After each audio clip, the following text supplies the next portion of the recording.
Kemudian untuk tenaga ahli itu sendiri merupakan beberapa orang yang memiliki pengetahuan atau keahlian khusus atau expertise di bidang mereka masing-masing, tergantung dengan jenis audit apa yang akan dilakukan, tujuannya apa. Jadi ini sifatnya semacam opsional. Kemudian yang berikutnya ada kompetensi. Kemudian ada juga istilah audit gabungan yang merupakan audit yang dilakukan pada auditi atau pihak yang diaudit oleh dua organisasi atau lebih. Kemudian ada juga audit kombinasi di mana auditnya itu dilakukan pada dua sistem manajemen atau lebih.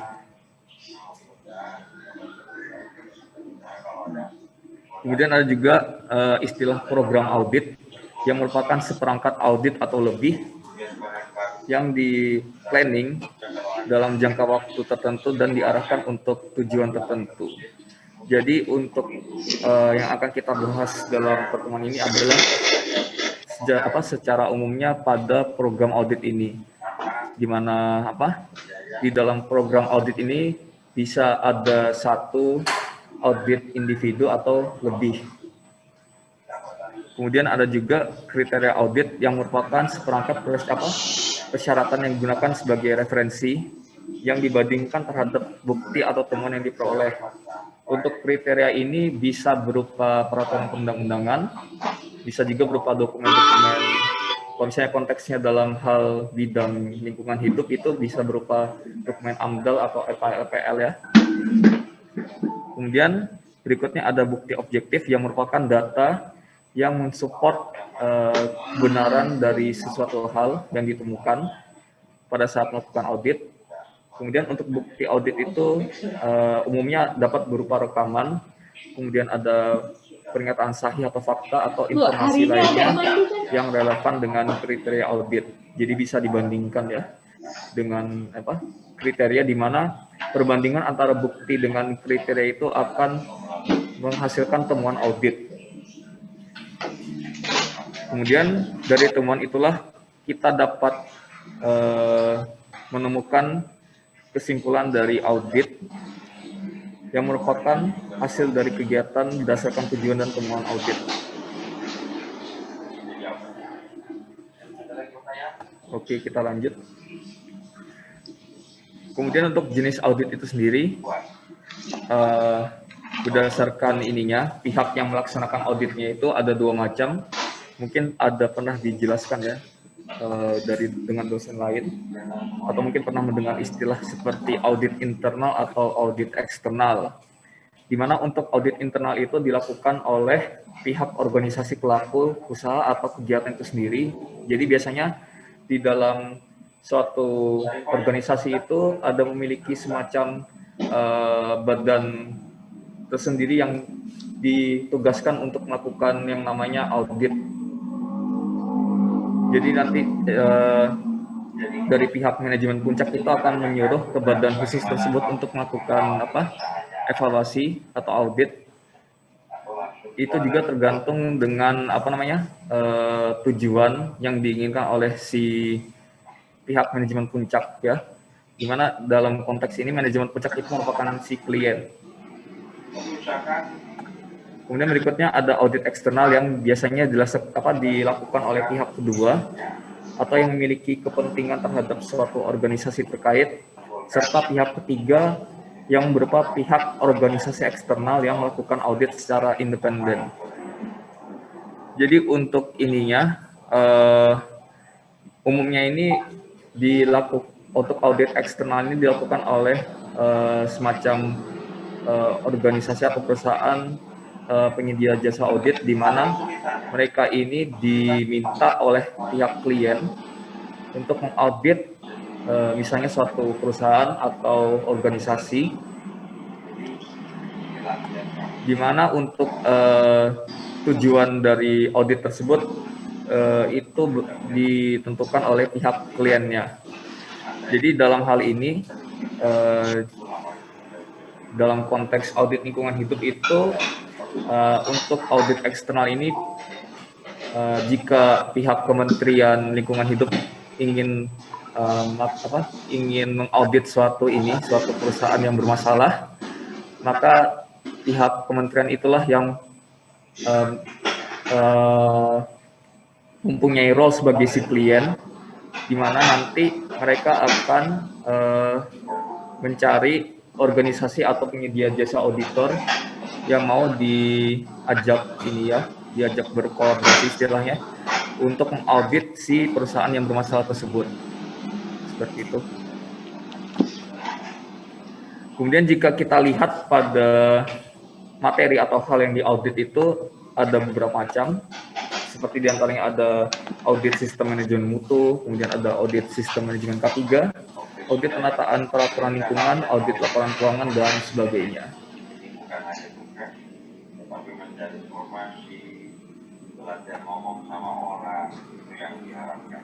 Oke, kemudian untuk berikutnya, untuk lebih spesifik ke audit lingkungan hidup, jika kita mengacu pada peraturan peraturan Menteri nomor 3 tahun 13, untuk audit lingkungan hidup itu merupakan evaluasi yang dilakukan untuk menilai ketaatan penanggung jawab usaha dan atau kegiatan terhadap persyaratan hukum dan kebijakan yang ditetapkan oleh pemerintah. Untuk persyaratan hukum dan kebijakan itu sendiri mungkin sudah tahu ya beberapa peraturan yang ditetapkan oleh pemerintah, seperti misalnya ketentuan baku mutu air, kemudian baku mutu air limbah yang bisa dibuang ke badan air, kemudian baku mutu kualitas udara dan sebagainya. Dan ini biasanya beberapa hal yang umum dilakukan pada saat melakukan audit lingkungan hidup ya, pengecekan antara bukti di lapangan terhadap regulasi-regulasi tersebut, di mana regulasi ini menjadi sebagai kriteria audit lingkungan hidup.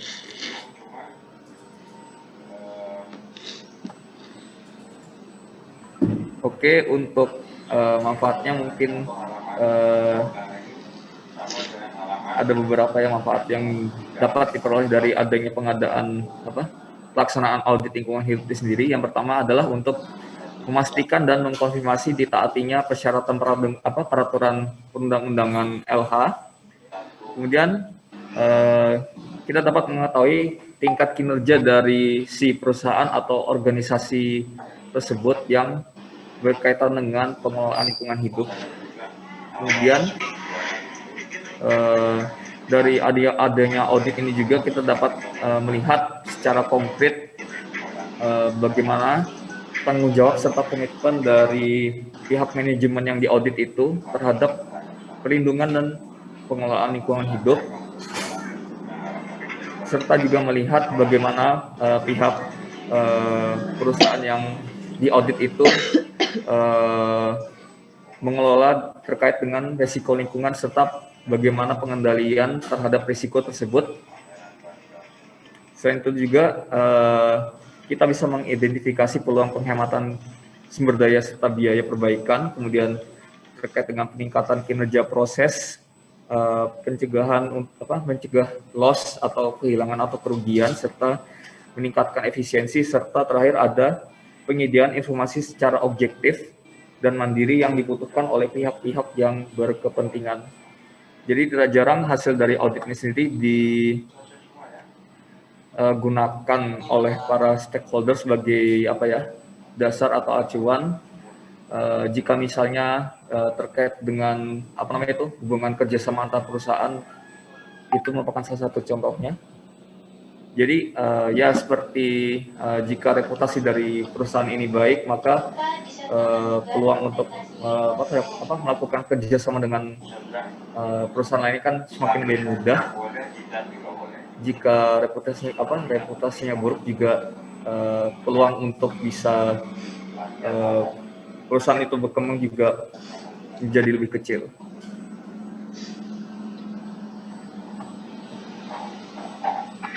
Kemudian untuk regulasi yang Halo, secara tertulis menjelaskan di mengenai audit belakang. lingkungan hidup di Indonesia itu ada dua umumnya.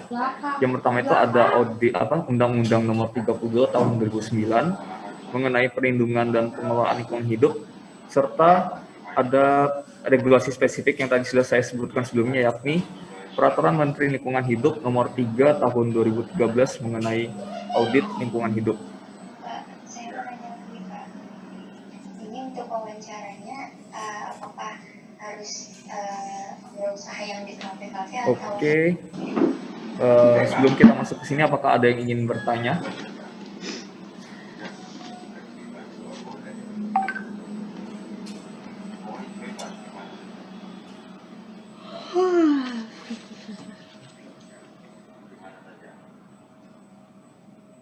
Ya, dengan siapa ya, Mas?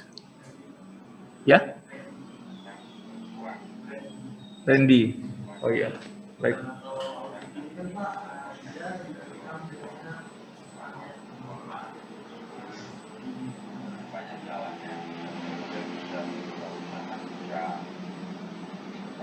Apa untuk perusahaan yang bermasalah?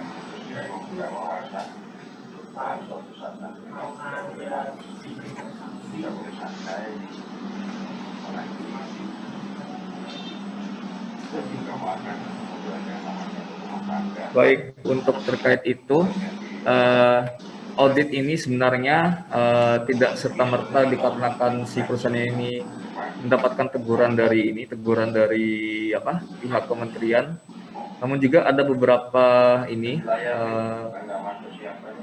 case atau kasus di mana audit ini sebenarnya bisa dilakukan sendiri, semacam introspeksi pada diri perusahaan atau organisasi itu sendiri. Jadi jika audit itu ada dilakukan berdasarkan teguran karena ketidaktaatan terhadap peraturan itu ada memang, namun ada juga audit yang memang dilakukan dikarenakan yang pertama itu terkait dengan konteksnya dari lingkungan hidup ini karena ada memang perusahaan kegiatan usaha yang bisa dibilang memiliki risiko tinggi ya. Mungkin diantaranya seperti kegiatan tambang batu bara skala besar atau pembangunan bendungan, itu merupakan salah satu contoh audit yang memang diwajibkan ya. Ada juga audit yang dilakukan secara sukarela, jadi tanpa perlu ada namanya teguran atau sanksi dari pihak kementerian. Pihak mereka pasti akan melakukan audit itu sendiri, seperti itu. Apakah ada? Pak. Ya. Perkenalkan, nama saya Muhammad Singgi. Saya ingin bertanya. Ya. Jadi kan tadi saya lebih nanya ke prinsip audit sih Pak. Tadi itu Bapak jelaskan di prinsip audit itu ada pendekatan berdasarkan bukti dan pendekatan berdasarkan resiko. Nah ini tiap kita melakukan audit itu apakah ada kedua melakukan pendekatan ini atau salah satu aja Pak yang dilakukan Pak? Baik, untuk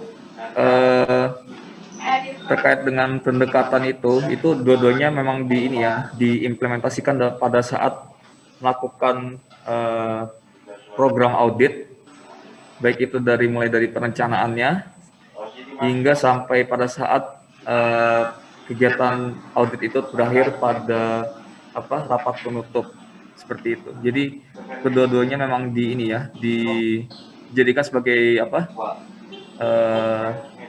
istilahnya itu sebagai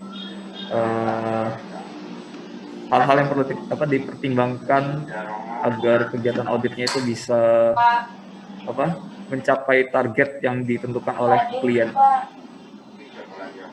Oh, jadi itu dalam proses audit ini kita menimbang antara pendekatan berdasarkan bukti sama pendekatan berdasarkan resiko gitu Pak. Jadi yang mana yang paling mendekati sama tujuan klien gitu Pak? Mungkin lebih seperti ini sih. Kalau misalnya kita tahu kan kalau misalnya suatu perusahaan itu kan memang mungkin memiliki potensi istilahnya itu risiko Ini risikonya ini lebih ke ini sih, bukan semata-mata risiko seperti apa namanya, seperti yang pada ini sih. Ya itu mungkin lebih ke risiko keberhasilan atau kegagalan dari pelaksanaan audit seperti itu. Kan terkadang dalam proses pelaksanaan audit ini juga kan bisa saja ada beberapa tujuan yang diinginkan oleh klien itu tidak bisa tercapai, sehingga terkadang di dalam pada saat pelaksanaan audit tersebut itu juga perlunya apa namanya itu komunikasi yang intens antara pihak pelaksana audit dengan klien serta dengan pihak perwakilan dari perusahaan yang diaudit, seperti itu. Oke, baik Pak. Terima kasih ya, Pak. Baik, kita lanjutkan ya untuk tadi sebenarnya pertanyaan yang ditanyakan oleh Mas Randy ini sudah ada terjawab di slide ini ya. Di mana untuk secara dasarnya untuk pelaksanaan audit ini ada yang sifatnya secara sukarela sama yang memang diwajibkan oleh pihak kementeriannya. Kemudian untuk yang diwajibkan ini ada terbagi lagi menjadi dua macam, di mana ada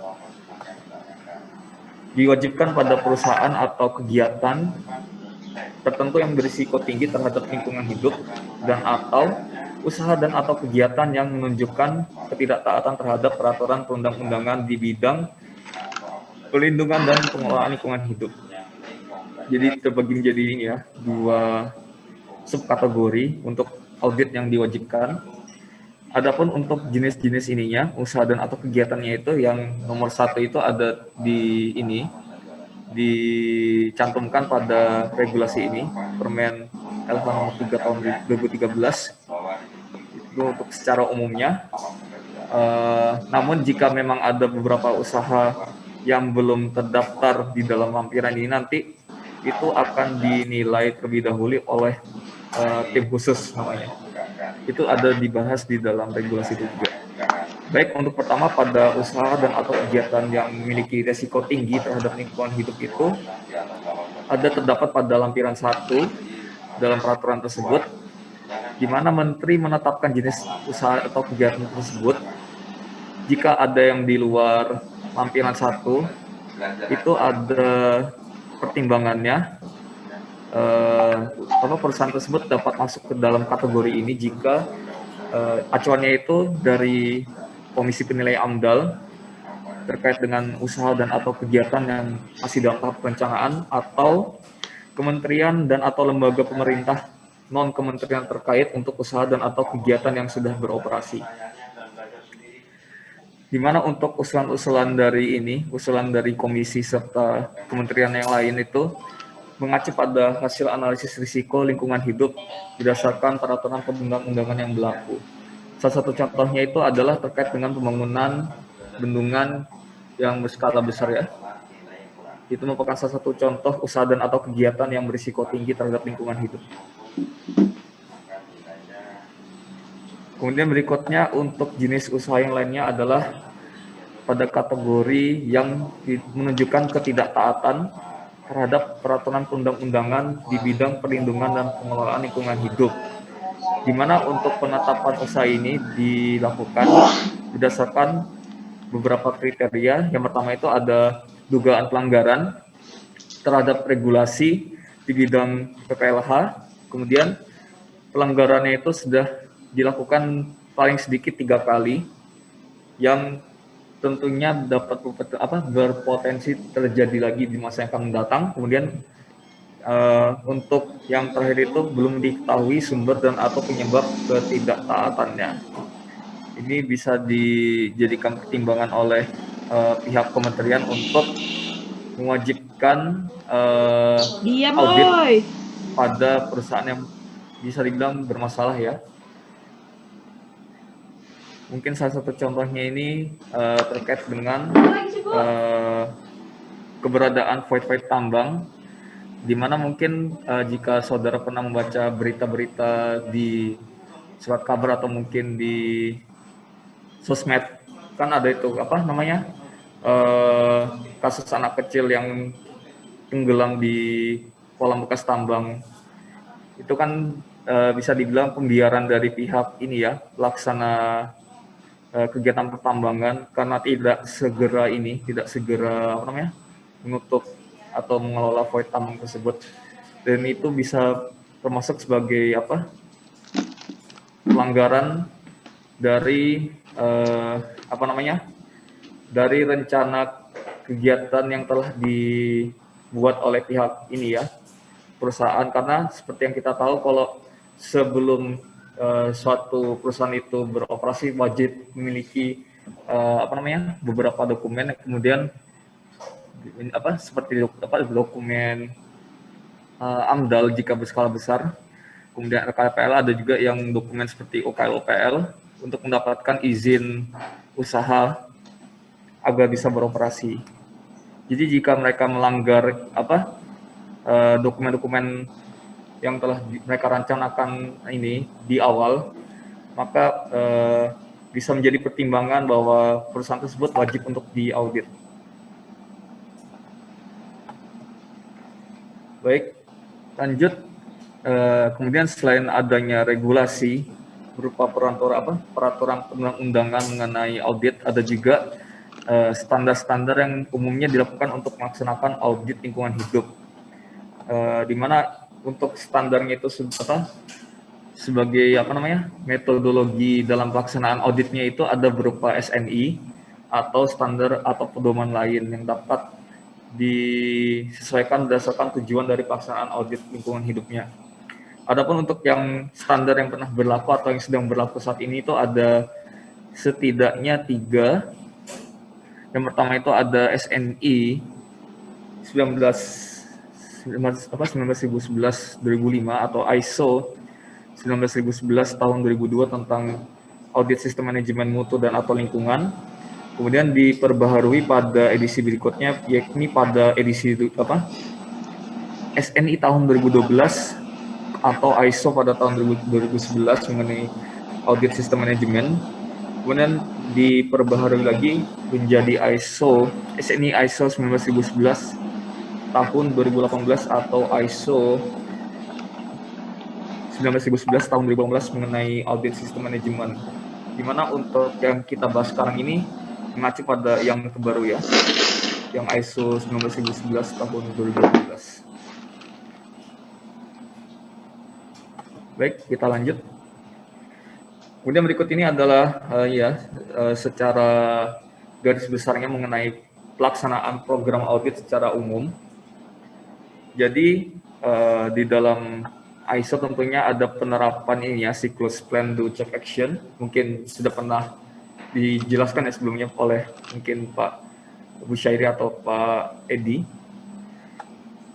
Di mana untuk pada awalan tahapan awal dalam pelaksanaan program audit itu tentunya adalah kita perlu menetapkan tujuan program audit ini sendiri, di mana tujuannya ini kita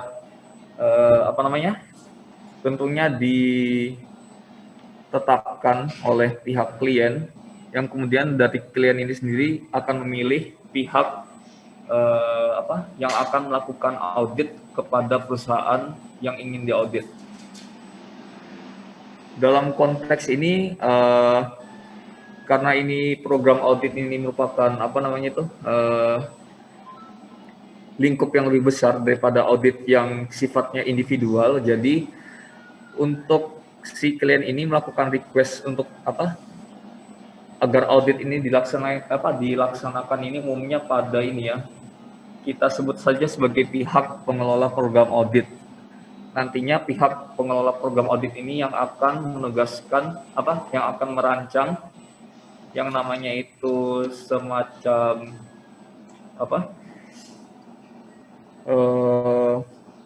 program audit secara keseluruhan, baik dengan berdasarkan dari tujuan yang telah ditetapkan oleh si klien. Kemudian dari pihak pengelolanya ini sendiri melihat potensi risiko dan peluang yang dapat terjadi pada saat program audit akan berlangsung. Kemudian dari pihak pengelola ini sendiri akan menetapkan program audit berdasarkan tujuan dan risiko ini untuk menentukan yang namanya ruang lingkup, kemudian penentuan kriteria yang akan digunakan. Selain itu juga penentuan metode-metode yang akan digunakan di dalam kegiatan audit, serta pemilihan pemilihan tim audit yang terdiri atas minimal satu ketua dan satu anggota. Dan jika diperlukan tenaga ahli itu juga disesuaikan berdasarkan tujuan dari program audit. Apakah itu nanti auditnya itu berskala kecil ataupun skala besar ya. Kemudian setelah segala hal tersebut ditentukan, kemudian kegiatan audit tersebut dilaksanakan, yang kemudian nantinya akan dilakukan pengawasan setelah audit dilakukan, dan kemudian program tersebut dievaluasi dan ditingkatkan mengacu pada dari kegiatan audit yang telah dilaksanakan oleh pihak tim auditor. Kemudian di dalam implementasi serta pengawasan ini ada siklus yang lebih kecil lagi seperti ini. Jadi di dalam implementasinya itu ada kegiatan permulaan audit individu, kemudian setelah di mana pada bagian permulaan ini umumnya dilakukan semacam komunikasi awal dengan pihak auditi dulu untuk khususnya terkait dengan penentuan jadwal pelaksanaan audit, kemudian penentuan pihak istilahnya itu seperti guide dari pihak auditi jika nantinya dilakukan audit lapangan. Kemudian setelah kegiatan permulaan ini dilakukan, maka dari pihak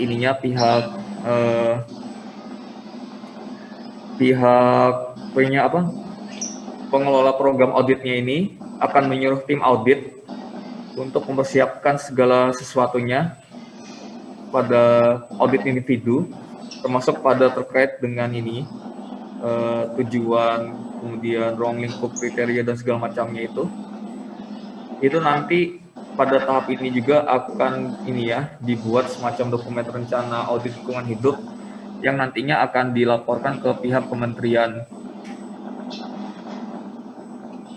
Seperti itu. Kemudian setelah segala legalitas itu sudah disetujui, kemudian kegiatan audit tersebut dilaksanakan, di mana untuk pelaksanaan kegiatan audit ini sendiri juga tergantung dari metode-metode apa yang akan digunakan di dalam audit. Kemudian setelah selesai mendapatkan bukti-bukti di lapangan, terutama bukti objektifnya, kemudian dibandingkan dengan kriteria yang telah ditetapkan untuk mendapatkan temuan audit. Dari temuan ini nanti akan didapatkan kesimpulan audit, di mana kesimpulannya itu sendiri juga perlu yang namanya semacam ada semacam sistem scoringnya, serta semacam pertemuan lingkup di dalam internal tim audit tersebut. Kemudian setelah didapatkan kesimpulannya, maka nanti diadakan namanya rapat untuk membacakan hasil audit yang nanti akan dihadiri oleh pihak-pihak yang berkepentingan, dan tidak menutup kemungkinan ada yang namanya semacam revisi dari hasil audit yang telah didapatkan. Kemudian setelah mendapat masukan dari para stakeholder, kemudian laporan tersebut diperbaiki dan didistribusikan. Kemudian setelah itu di mana nanti laporannya itu ada juga diberikan ke pihak kementerian ya, Kementerian Lingkungan Hidup untuk konteks audit lingkungan. Kemudian audit tersebut diselesaikan dengan rapat penutup, dan jika memang perlu adanya audit lanjutan, di mana untuk yang audit lanjutan ini sifatnya opsional ya, itu bisa saja diadakan dengan beberapa pertimbangan. Kemudian siklusnya berlanjut lagi ke atas seperti itu.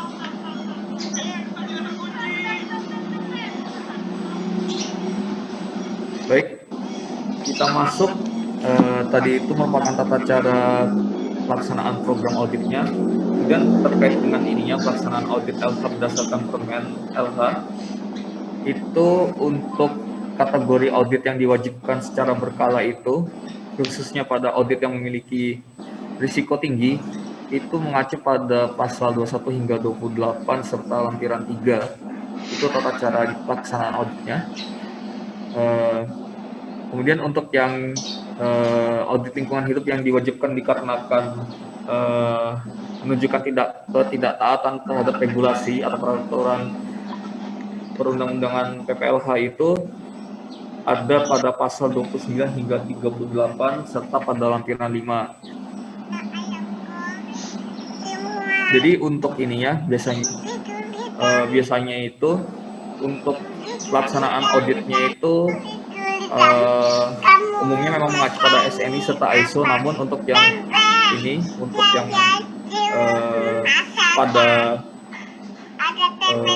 untuk pada audit lingkungan hidup pada dua jenis perusahaan ini, perusahaan yang memiliki risiko tinggi serta yang tidak menaati peraturan, itu ada semacam ini ya, semacam tambahannya untuk melengkapi pada SNI atau ISO yang sudah digunakan pada saat proses pelaksanaan program auditnya itu sendiri, seperti itu.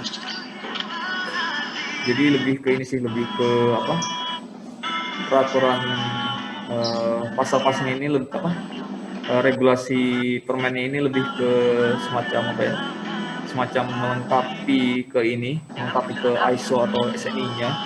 Jadi lebih ininya, lebih kelihatan untuk bahwa ini memang kegiatan audit lingkungan hidup. Karena untuk yang SNI serta ISO yang digunakan ini umumnya juga lebih general ya, tidak ada mencantumkan apakah ini auditnya ini audit lingkungan atau audit yang lainnya. Jadi untuk ISO yang digunakan ini lebih ke ini ya, lebih standar secara umumnya. Jadi untuk yang ini Permen LH ini lebih semacam lebih memberikan tahapan tambahan agar auditnya itu lebih lebih menunjukkan bahwa audit yang dilaksanakan itu merupakan audit lingkungan hidup. Kemudian selain itu juga dalam terkait dengan dokumen tadi yang saya sebutkan, ada dokumen rencana audit serta dokumen laporan hasil auditnya itu akan dinilai oleh tim evaluasi, di mana tim evaluasinya ini akan melakukan penilaian pada itu tadi dua jenis perusahaan yang tadi saya sebutkan, yang berisiko tinggi sama yang menunjukkan ketidaktaatan.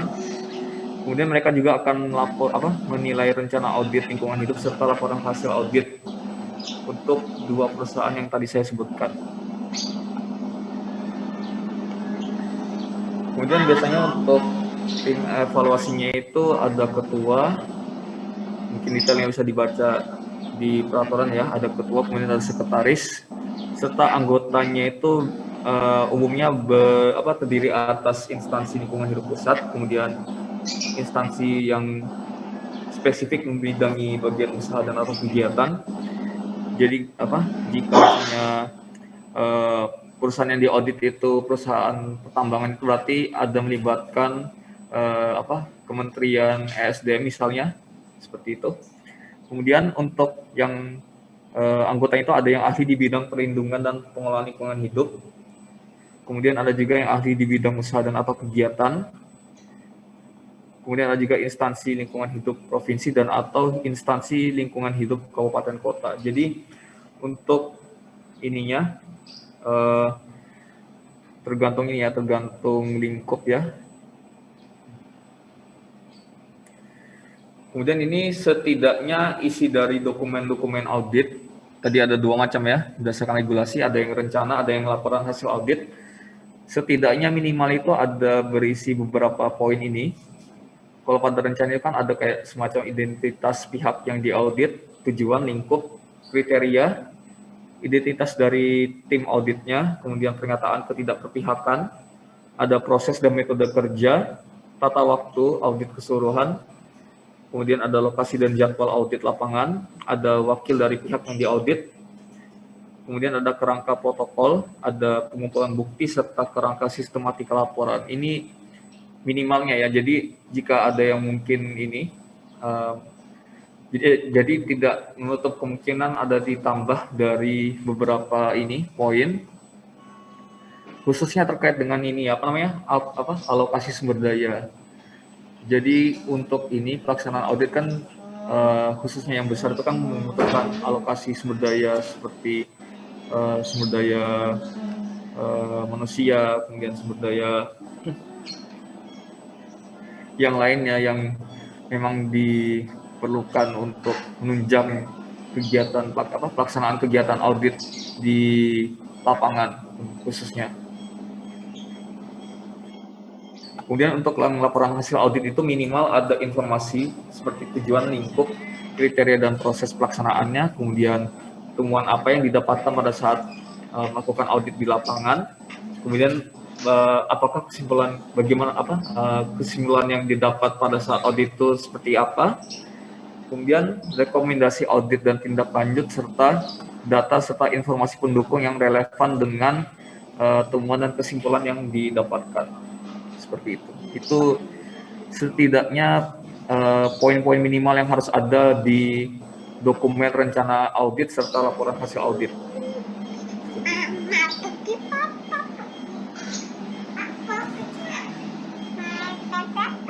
Kemudian untuk yang ini terkait dengan perencanaan audit itu, karena kita melihat program audit ini merupakan semacam lingkup yang lebih besar, karena dalam program audit ini bisa saja terdiri dari satu atau beberapa audit, terdiri atas satu audit atau lebih. Jadi terkadang untuk audit individual ini bisa saja untuk tujuan yang diinginkan oleh klien itu berbeda antara audit individu satu dengan audit individu yang lain. Jadi umumnya untuk perencanaan program audit itu mengikuti pada bagian ini, disesuaikan pada ISO terkait dengan penentuan tujuan program, kemudian evaluasi risiko dan peluang, penetapan program serta implementasi dari program audit. Kemudian untuk yang termasuk pada perencanaan di audit individualnya itu terkait dengan permulaan audit individu serta persiapan kegiatan audit individu. Jadi kalau misalnya di dalam suatu program audit itu hanya melakukan sebanyak satu audit individu, jadi untuk tujuan dengan ininya, tujuan serta program-program yang telah ditetapkan itu kemungkinan besar akan sama dengan dengan pada audit individualnya. Namun kalau misalnya ada lebih dari satu audit itu umumnya untuk yang tujuan serta penetapan program auditnya itu mungkin lebih ke ini ya, lebih ke penentuan konsepnya secara umum, kemudian nanti akan didetailkan pada masing-masing audit individu, seperti itu. Dan tentunya untuk terkait dengan perencanaan ini butuh yang namanya komunikasi yang jelas dengan ini ya, pihak klien untuk mencegah terjadinya misinformasi atau yang dapat berpotensi menyebabkan kegagalan dalam mencapai tujuan audit. Oke, sampai sini apakah ada yang bertanya?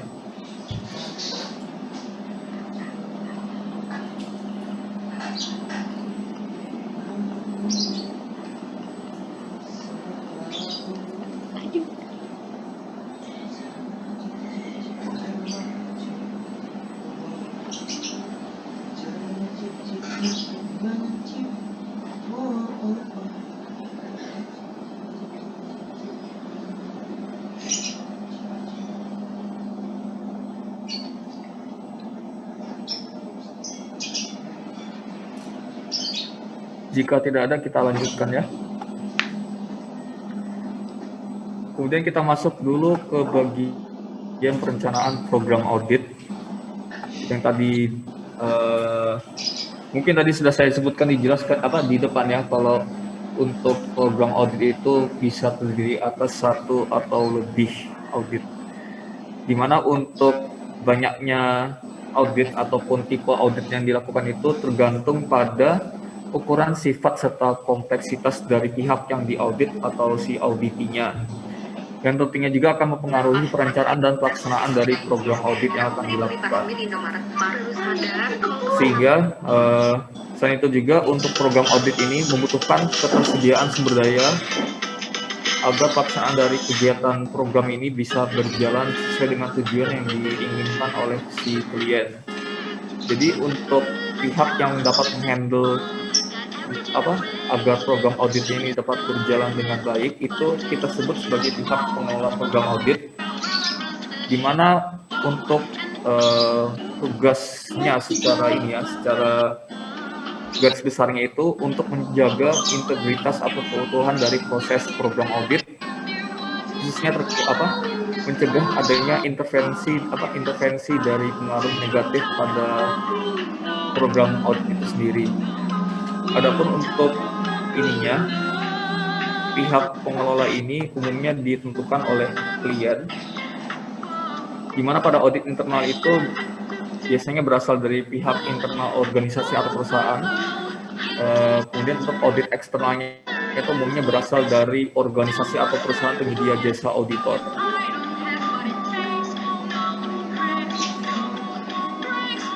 Berikutnya, untuk pihak pengelola ini juga harus memiliki beberapa kompetensi yang diperlukan agar kegiatan ini bisa berjalan dengan baik. Yang pertama itu pihak pengelola ini harus memiliki kemampuan untuk mengelola program serta risiko serta peluang berkaitan dengan masalah eksternal dan internal secara efektif dan efisien. Kemudian memiliki knowledge atau pengetahuan terkait dengan prinsip, metode dan proses audit. Kemudian juga pengetahuan mengenai standar sistem manajemen. Salah satunya adalah ISO ISO itu. Kemudian ada juga standar relevan yang lainnya dan dokumen referensi dan pedoman. Selain itu juga ada informasi mengenai auditi dan konteksnya. Kemudian ada juga persyaratan perundang-undangan dan peraturan yang berlaku, serta persyaratan lain yang relevan dengan aktivitas bisnis audit. Jadi secara garis besarnya untuk pihak pengelola program audit ini umumnya harus memiliki kualifikasi sebagai auditor utama, ya, dimana bisa dibilang pihak pengelola inilah yang menjadi mastermind dari pelaksanaan kegiatan program audit ini. Jadi nanti pihak inilah yang akan menentukan tim mana yang akan ditugaskan untuk melakukan audit di lapangan langsung kepada pihak yang diaudit. Seperti itu. Selain pengetahuan seperti pelaksanaan audit serta regulasi yang berlaku, umumnya juga untuk pihak pengelola ini juga dipertimbangkan untuk memiliki pengetahuan seperti manajemen risiko, manajemen proyek dan proses, serta pengelolaan teknologi informasi dan komunikasi. Dan tentunya juga pihak pengelola program audit ini harus terlibat dalam segala aktivitas aktivitas dari program audit itu sendiri. Jika nantinya ada terjadi sesuatu di dalam pelaksanaan audit individunya di lapangan itu, tentunya tim audit ini akan melaporkan ke pihak pengelolanya untuk nantinya akan didiskusikan bersama dengan pihak klien untuk menentukan bagaimanakah hal-hal yang perlu dipertimbangkan untuk bisa mencapai tujuan dari audit yang telah ditentukan oleh klien, seperti itu.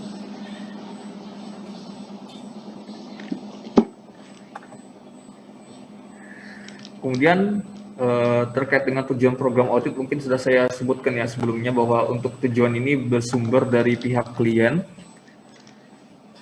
di mana untuk penentuan dari tujuan ini juga akan digunakan untuk mengarahkan perencanaan serta pelaksanaan audit serta memastikan bahwa untuk kegiatan programnya ini dapat diterapkan secara efektif. Selain itu juga tujuan program audit ini juga akan harus dilaksanakan secara konsisten dengan arahan, strategi serta dukungan kebijakan sistem manajemen serta tujuan dari klien audit. Adapun untuk tujuan-tujuan yang harus ditetapkan oleh pihak klien ini, ada beberapa pertimbangan yang secara garis besar ada dibahas di dalam ISO. Yang pertama itu ada terkait dengan kebutuhan serta ekspektasi dari pihak yang berkepentingan atau stakeholder, baik itu internal maupun eksternal. Kemudian karakteristik serta persyaratan untuk proses produk, pelayanan dan proyek, serta segala perubahan yang terjadi pada auditi. Kemudian pada persyaratan sistem manajemen yang diterapkan oleh pihak auditi. Kemudian kebutuhan untuk mengevaluasi penyedia eksternal.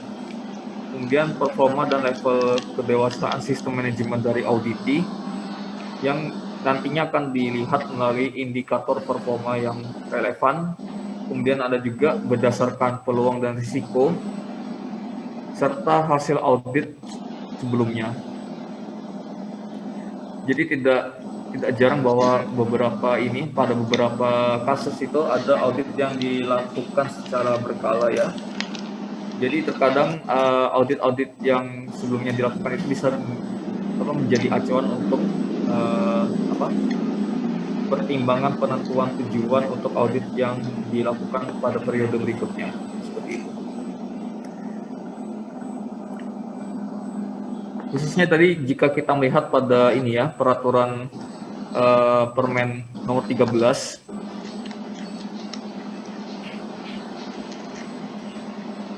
itu juga ada mewajibkan perusahaan untuk melakukan audit secara berkala khususnya pada jenis ini ya, jenis usaha atau kegiatan yang memiliki risiko tinggi. Itu merupakan salah satu kategori perusahaan yang wajib untuk melakukan audit secara berkala, di mana untuk seberapa banyak audit yang harus dilakukan itu ada dicantumkan di lampiran 3 pada regulasi tersebut.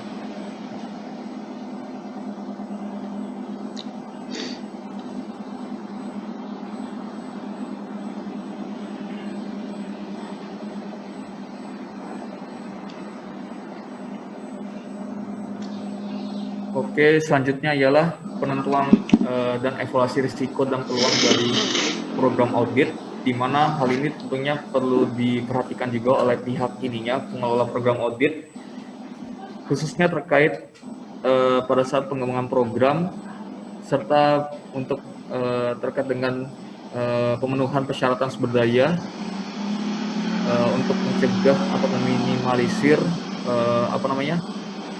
risiko atau dampak negatif yang dapat timbul pada saat kegiatan audit berlangsung, di mana untuk hal-hal tersebut juga berkaitan dengan seperti perencanaan, kemudian sumber daya, komunikasi serta pemilihan tim audit. Itu merupakan beberapa potensi risiko yang dapat timbul pada saat kegiatan audit berlangsung. Jadi si pihak pengelolanya ini wajib untuk memperhatikan hal-hal yang seperti ini ya.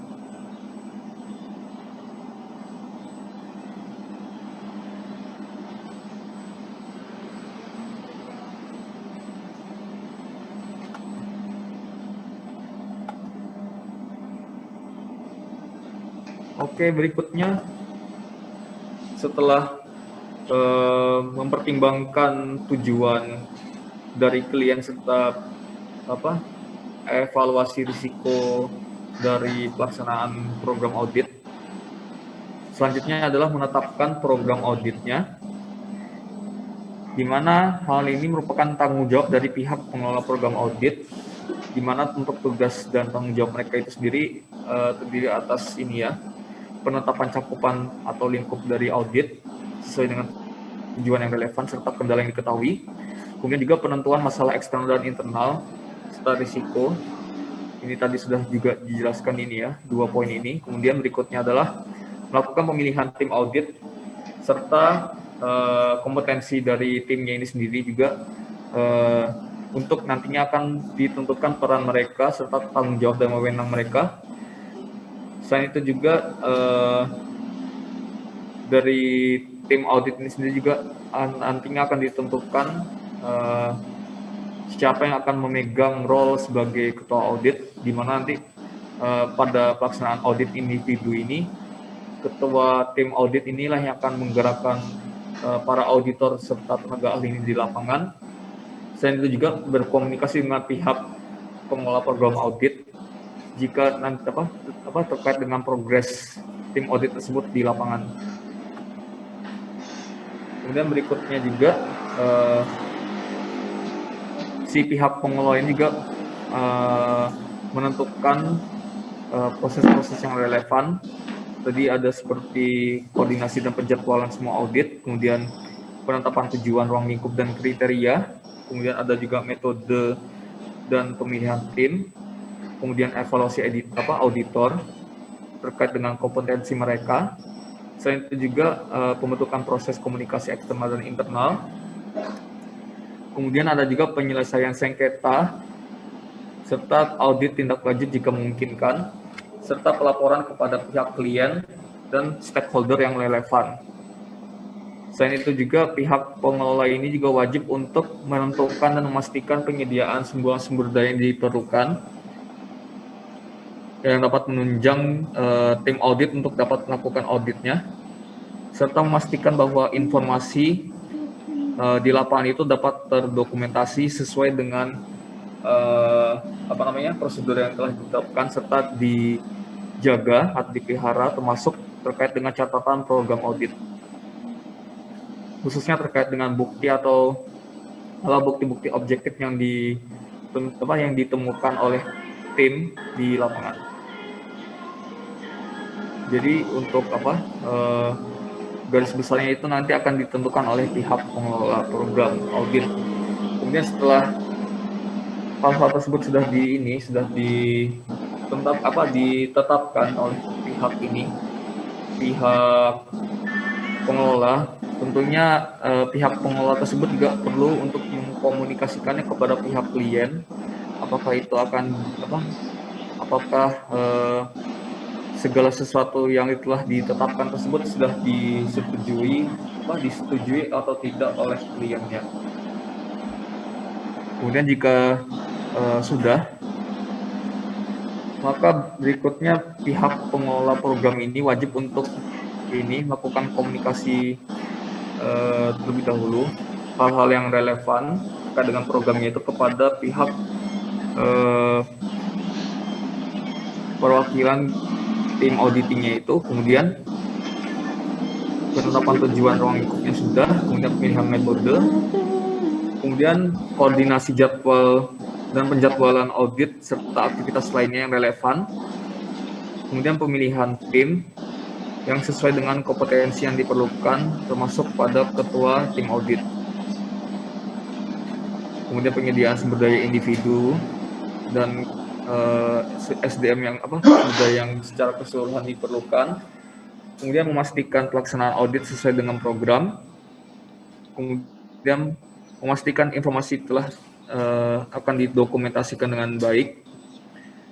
Berikutnya penentuan dan penerapan kontrol operasional serta peninjauan program audit untuk identifikasi peluang perbaikannya. Kemudian terkait dengan tim audit itu tadi mungkin saya sudah sebutkan di awal ya, kalau untuk ininya minimal ada 1 orang sebagai auditor utama yang umumnya menjadi ketua tim audit. Kemudian berikutnya ada setidaknya 1 orang auditor lingkungan hidup sebagai anggota serta ahli yang membidangi usaha dan atau kegiatan yang bersangkutan sebagai anggota tim. Ini komposisi minimal dari tim audit ya.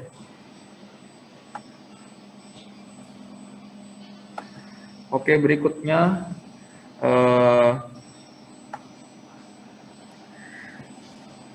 karena untuk perencanaan awal secara garis besar dari program itu ditetapkan oleh pihak pengelola, nantinya si pihak pengelola ini akan melimpahkan sebagian tanggung jawabnya kepada ketua tim audit terkait dengan pelaksanaan audit di lapangannya. Jadi nanti informasi yang akan diberikan oleh pihak pengelola kepada ketua tim audit itu ada berupa tujuan audit, kemudian kriteria audit, serta informasi dari si auditinya itu yang telah dikumpulkan di awal. Ada juga ruang lingkup dari auditi, proses dan metodenya, komposisi tim, jadi anggota-anggotanya nanti akan diberikan infonya, kemudian rincian kontak, lokasi, kerangka waktu, serta durasi kegiatan audit, sumber daya yang diperlukan, informasi yang diperlukan untuk evaluasi dan penanganan risiko yang terkait dengan pencapaian tujuan, serta informasi lainnya yang mendukung kinerja dari tim audit di lapangan nantinya. Jadi untuk kegiatan ini, kegiatan pemulaian untuk memulai audit individu ini sudah masuk ke dalam ranah tanggung jawab dari si ketua tim audit, di mana untuk secara garis besarnya itu nanti ketua tim audit akan melakukan kontak terlebih dahulu kepada pihak yang diaudit atau auditi, di mana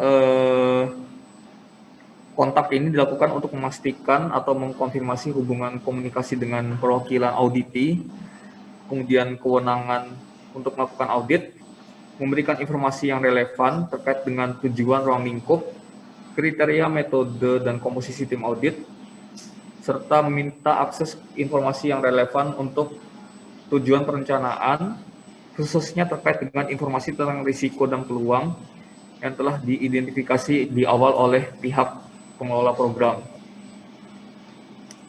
Kemudian berikutnya terkait dengan penentuan persyaratan regulasi yang berlaku, kemudian mengkonfirmasi kesepakatan dengan auditi, di mana terkait dengan hal-hal kerahasiaan itu tadi, kemudian perencanaan jadwal, kemudian perencanaan penentuan rencana spesifik lokasi yang akan diaudit. Selain itu juga terkait dengan akses dengan kesehatan dan keselamatan dari tim audit, kemudian keamanan serta kerahasiaan, kemudian persetujuan mengenai kehadiran pengamat dan kebutuhan pemandu atau juru bahasa. Jadi tidak terkadang juga audit ada yang sifatnya multinasional, jadi terkadang dibutuhkan ada yang namanya juru bahasa atau pemandu ya. Kemudian berikutnya terkait dengan bidang minat, fokus atau risiko yang diaudit, serta menyelesaikan masalah tentang komposisi tim audit yang dengan auditi atau klien audit. Ini salah satu hal yang perlu dilakukan oleh ketua tim audit untuk mulai audit individu. Kemudian ada juga penentuan kelayakan audit, di mana untuk agar audit ini layak dilakukan perlu dipertimbangkan beberapa faktor seperti informasi yang cukup dan tepat untuk perencanaan dan pelaksanaan audit, serta kerjasama yang memadai dari auditi atau pihak yang diaudit, serta waktu dan sumber daya yang memadai untuk melaksanakan audit, khususnya terkait dengan akses pada teknologi, informasi dan komunikasi yang memadai dan tepat. Kemudian jika ternyata auditnya ini bisa dibilang kurang layak atau tidak memungkinkan, maka perlu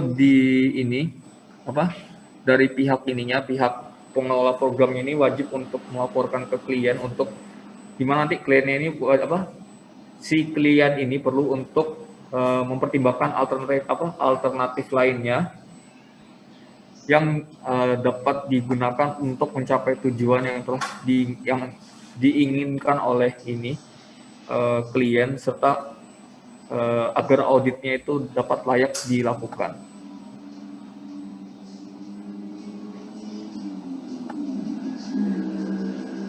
Kemudian setelah persiapan awal berupa komunikasi dengan auditi serta penentuan kelayakan, maka berikutnya adalah melakukan tinjauan dokumen, di mana dokumen ini diperlukan untuk mengumpulkan informasi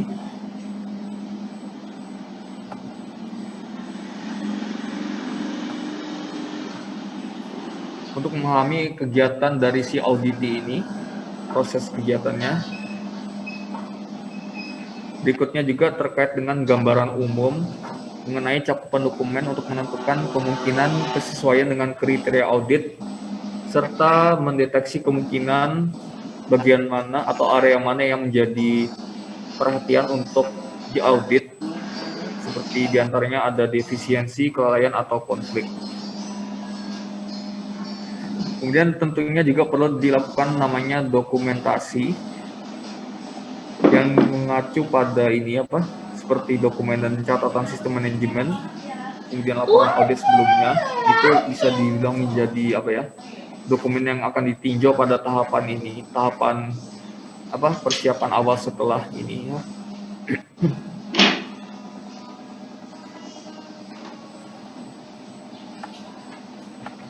Selain tinjauan dokumen, ada juga perencanaan audit individunya, di mana tadi yang sudah saya sebutkan sebelumnya terkait dengan pendekatan berbasis risiko, di mana tentunya dalam kegiatan audit ini ada potensi risiko yang dapat muncul,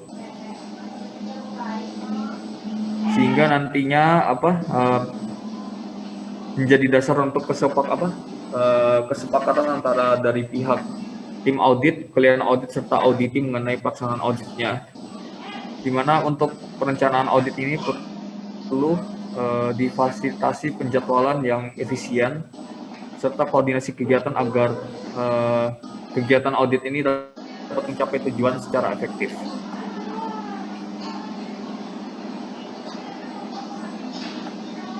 Dan tentunya juga untuk rincian dari pelaksanaan audit ini dapat berbeda-beda tergantung dari jenis auditnya.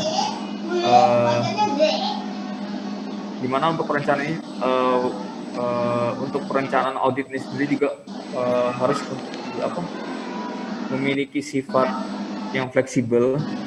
Jadi adanya kemungkinan untuk perubahan jadwal jika ada terjadi hal-hal yang tidak diinginkan. Itu terkait dengan analisa risiko yang telah diidentifikasi di bagian perencanaan oleh pihak pengelola program. Kemudian secara generalnya untuk rencana dari audit ini ada beberapa hal. Ini berdasarkan ISO, di mana ada tujuan, kriteria audit dan dokumen-dokumen acuannya, ada ruang lingkup, lokasi, baik itu secara fisik atau virtual, kemudian tanggal, perkiraan waktu, dan durasi, ada kebutuhan tim, ada metode audit yang digunakan, kemudian ada peran dan tanggung jawab anggota tim audit, serta alokasi sumber daya yang dibutuhkan oleh tim audit sesuai dengan pertimbangan risiko yang dapat timbul pada saat kegiatan audit berlangsung. Kemudian selain itu juga ada rencananya juga mencakup terkait dengan identifikasi perwakilan auditi, kemudian ada bahasa pelaksanaannya, ada topik laporannya, pengaturan logistik, kemudian segala tindakan yang spesifik untuk mencapai tujuan, kemudian hal lain terkait dengan kerahasiaan dan keamanan informasi milik auditi, kemudian tindak lanjut dari audit sebelumnya, kemudian setiap kegiatan tindak lanjut untuk audit yang direncanakan, serta koordinasi dengan aktivitas audit yang lainnya. Jika misalnya dalam audit tersebut di dalam program itu ada diadakan 2 audit atau lebih. Dan tentunya juga untuk rencana-rencana ini, baik yang di slide ini dengan slide yang ini, itu perlu ditinjau dan diterima oleh klien, serta dipresentasikan atau disampaikan kepada pihak auditi sebelum dilakukannya kegiatan audit lapangan. Jika misalnya dari pihak auditinya ada keberatan terkait khususnya misalnya pada kerahasiaan informasi itu, maka perlu didiskusikan antara tim, klien, serta perwakilan dari auditinya. Dan tentunya juga dari hal-hal pertimbangan keberatan tersebut juga nantinya akan dijadikan sebagai dasar untuk melakukan perbaikan pada rencana audit. Dan sebelum auditnya ini dilakukan juga rencana ini juga perlu disetujui oleh ketiga pihak tersebut, dari tim, klien, serta dari perwakilan auditinya.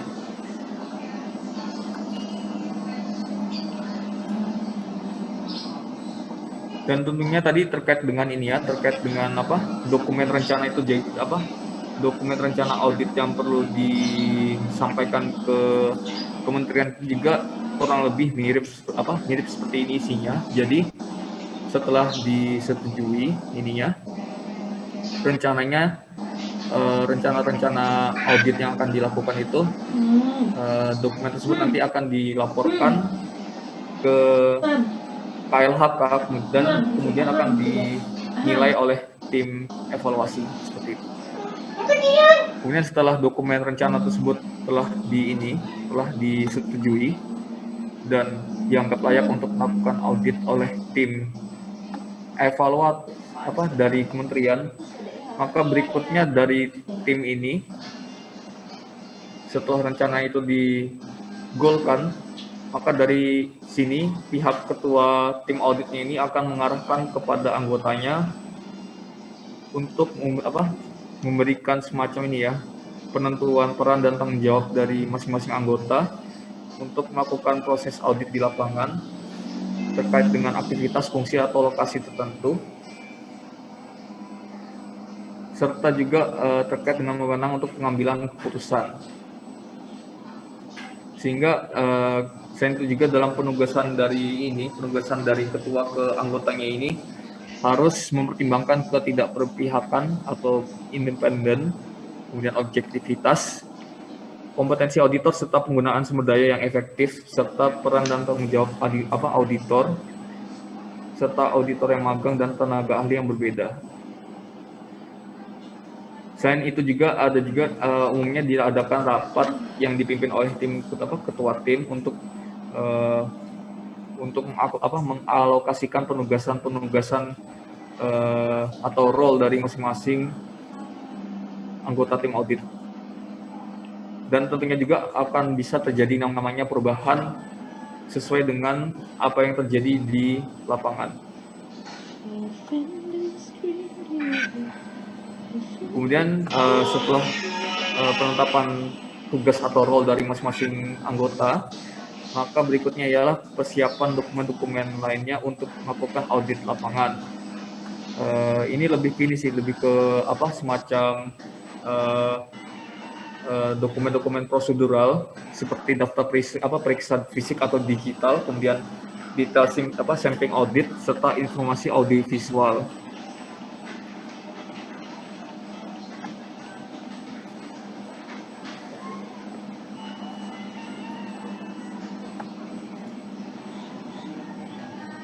Dan tentunya dokumen-dokumen yang nantinya akan digunakan dan disimpan atau direcord oleh anggota tim audit ini wajib untuk disimpan setidaknya hingga kegiatan audit itu selesai. Dan informasinya ini jika melibatkan khususnya terkait dengan informasi atau dokumentasi yang sifatnya rahasia, itu juga menjadi tanggung jawab bagi anggota tim auditor untuk menjaga kerahasiaan dari informasi atau dokumen yang berkaitan dengan pihak auditi atau pihak yang diaudit. Seperti itu. Baik, mungkin itu saja untuk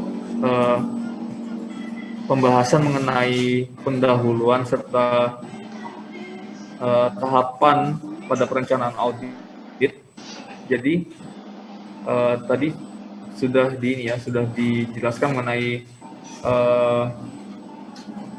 audit itu apa, serta istilah serta jenis-jenis dari audit itu sendiri, kemudian regulasi-regulasi yang mengatur pelaksanaan audit tersebut, kemudian standar yang umumnya digunakan untuk pelaksanaan proses audit, terutama dari program auditnya yang kemudian dapat di bawahnya itu dapat menaungi satu atau lebih kegiatan auditnya. Kemudian juga dari ini pihak yang melakukan audit ini umumnya berawal dari tujuan yang ditetapkan oleh klien, kemudian klien akan menunjuk pihak pengelola program auditnya, tergantung jenisnya itu bisa internal ataupun eksternal. Yang nantinya dari pihak pengelola program auditnya ini akan melakukan persiapan penentuan programnya seperti apa, seperti penentuan ruang lingkup, kriteria, metode, kemudian penjadwalan serta pemilihan tim audit. Kemudian setelah ditetapkan itu semua, nanti pihak pengelola akan menunjuk ketua tim audit yang kemudian akan melimpahkan tugas audit lapangannya kepada ketua tim. Kemudian dari ketua tim inilah yang akan melakukan persiapan audit lapangan dengan melakukan kontak terlebih dahulu kepada pihak yang diaudit, kemudian penentuan kelayakan dari audit ini sendiri. Jika auditnya sudah layak untuk dilakukan, maka dari pihak tim auditornya akan menentukan mengassign tugas-tugas dari masing-masing anggota tim. Kemudian berikutnya pembuatan dokumen rencana audit, dan yang terakhir adalah persiapan sebelum persiapan sebelum tim audit terjun ke lapangan untuk mengaudit auditi, seperti itu. Baik, apakah ada yang ingin ditanyakan?